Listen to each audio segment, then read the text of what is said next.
Hi అండి, welcome to Padmaja's kitchen. నేను మీ పద్మజ. ఈరోజు నేను రొయ్యలు రోస్ట్ చేస్తున్నాను. దీనికోసం 1 కేజీ రొయ్యలు బాగా కడిగి పెట్టేసుకొని బాగా క్లీన్ చేసి పెట్టేసుకున్నాను. దీంట్లో 1 స్పూను కల్లుప్పు, 1 స్పూను పసుపు వేసేసుకొని స్టవ్ ఆన్ చేసి మూత పెట్టేసి హై ఫ్లేమ్ మీద పెట్టాలి. పొంగొచ్చాక మూత తీసేసేయండి, లేకపోతే అదంతా స్టవ్ మీద పడుతుంది. మూత తీసేసి హై ఫ్లేమ్ మీదే పెట్టేసుకొని నీళ్ళంతా ఇనకనివ్వాలి. అది లో ఫ్లేమ్ మీద పెట్టుకుంటే మరీ మెత్తగా అయిపోతాయి రొయ్యలు. హై ఫ్లేమ్ మీద పెట్టేసుకొని ఆ నీళ్ళంతా ఇనికే వరకు స్టవ్ మీద పెట్టేసుకొని నీళ్ళు ఇనికిపోయిన తర్వాత తీసి పక్కన పెట్టేసేయండి. ఇప్పుడు స్టవ్ మీద బాండెలు పెట్టేసుకొని ఆయిల్ వేసుకొని దీంట్లో చెక్క, లవంగా, కొంచెం చెక్క లవంగా వేసి 1 ఉల్లిపాయ కట్ చేసి పెట్టుకున్నాను. ఇది పెద్ద ఉల్లిపాయ 1 కట్ చేసి పెట్టుకున్నాను. ఉల్లిపాయ కూడా వేసుకొని బాగా దోరగా వేయించేసుకోవాలి.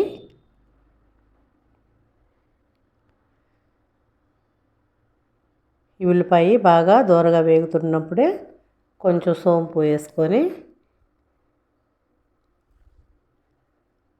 కలబెట్టేసుకొని ఇదంతా బాగా వేగనియాలి. ఉల్లిపాయ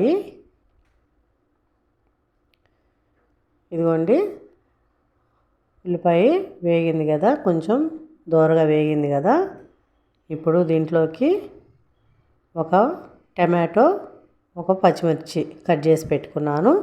అవి కూడా వేసేసుకొని బాగా కలిపేసుకొని ఇది కూడా కొంచెం బాగా దోరగా వేగనివ్వాలి.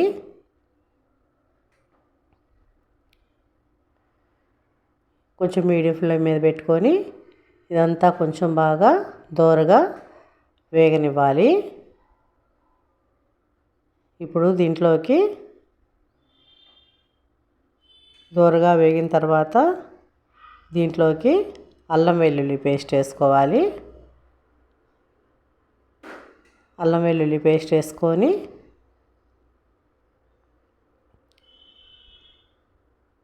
1.5 స్పూను 2 స్పూన్ల లాగా వేసుకొని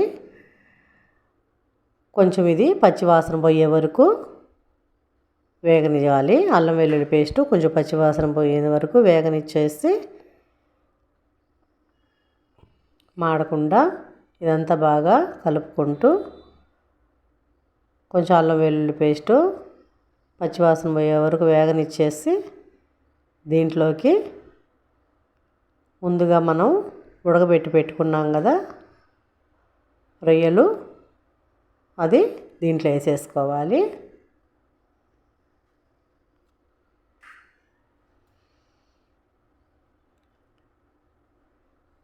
చూడండి, కేజీ రొయ్యలు ఉడకబెడితే ఎంత అయినాయో. పొట్టులిస్తే సగం అవుతాయి, ఉడకబెడితే ఇంకా దానిలో సగం అవుతాయి. రొయ్యలు ఎప్పుడైనా సరే కేజీ తెస్తే అవి పొట్టు తీసి 1/2 కేజీ అయినాయి, ఉడకబెడితే 1/4 కేజీ అయినాయి. ఇదిగోండి, బాగా రొయ్యల్ని కొంచెం లో ఫ్లేమ్ మీదే వేగనివ్వాలి. లో ఫ్లేమ్ మీద ఈ రొయ్యల్ని బాగా వేగనివ్వాలి. మధ్యలో బాగా కలుపుకుంటూ అటు బాగా రొయ్యల్ని అటు ఇటు కలుపుతూ కలబెట్టుకుంటూ ఉండాలి.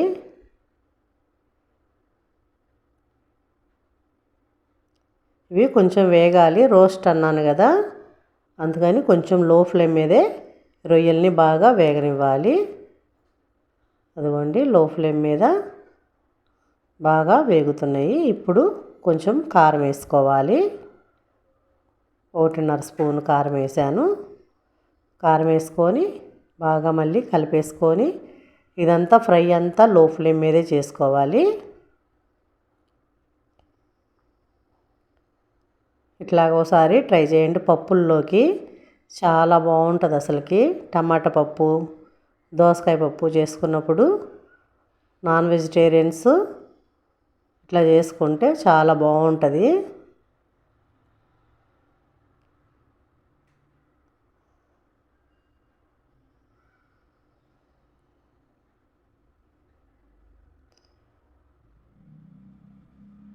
వెజ్ తినేవాళ్ళు టమాటా పప్పు బంగాళదుంప ఫ్రై ఎంత బాగుంటుందో, నాన్ వెజ్ తినే వాళ్ళకి టమాటా పప్పులోకి దోసకాయ పప్పులోకి ఇది రొయ్యలు బాగా రోస్ట్ చేసుకొని ఇట్లా చేసుకుంటే చాలా టేస్ట్గా ఉంటుంది.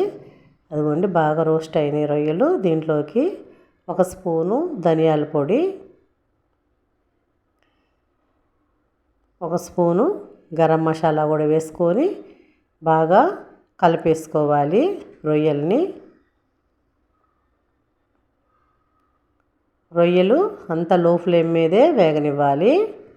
గరం మసాలా ఇది కూడా వేసుకొని ఒకసారి బాగా అంతా కలిపేసుకొని లో ఫ్లేమ్ మీదే రొయ్యల్ని వేగనివ్వాలి. రెడీ అయ్యింది, రొయ్యల రోస్టు అయిపోయింది. దీంట్లోకి కట్ చేసి పెట్టుకున్న కొత్తిమీర కూడా వేసుకొని ఇంకోసారి బాగా కలిపేసుకోవాలి. ఉట్టి ఫ్రై తిన్నా కూడా బాగుంటుంది, పప్పులోకనే కాదు, ఉట్టి ఫ్రై ఇలా తింటే ఇది ఒక టేస్ట్ ఉంటుంది.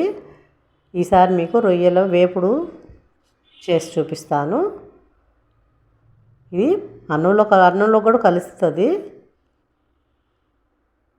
రసం పెట్టుకొని ఇట్లా చేసుకున్నా బాగుంటుంది, పప్పుల్లోకి బాగుంటుంది. ఒకసారి మీరు కూడా ఇలాగా ట్రై చేసి చూడండి. మేము ఇట్లా చేసుకుంటాము, బాగుంటుంది. రొయ్యల ఫ్రై కూడా చేస్తాను. ఈసారి రొయ్యల ఫ్రై చేసినప్పుడు వీడియో అప్లోడ్ చేస్తాను. చాలా అంటే చాలా బాగుంది. ఇదిగోండి గుజ్జు ఉంది కదా, ఇట్లాగా అన్నంలోకి కలుస్తుంది. పప్పులోకనే కాకుండా ఈ ఫ్రై తోటి కూడా తినేసేయచ్చు అన్నము, అంత కమ్మగా ఉంటుంది.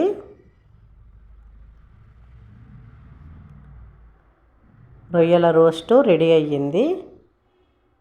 ఒకసారి మీరు కూడా ఇట్లాగా ట్రై చేయండి. నచ్చితే లైక్ చేసి సబ్స్క్రైబ్ చేయండి.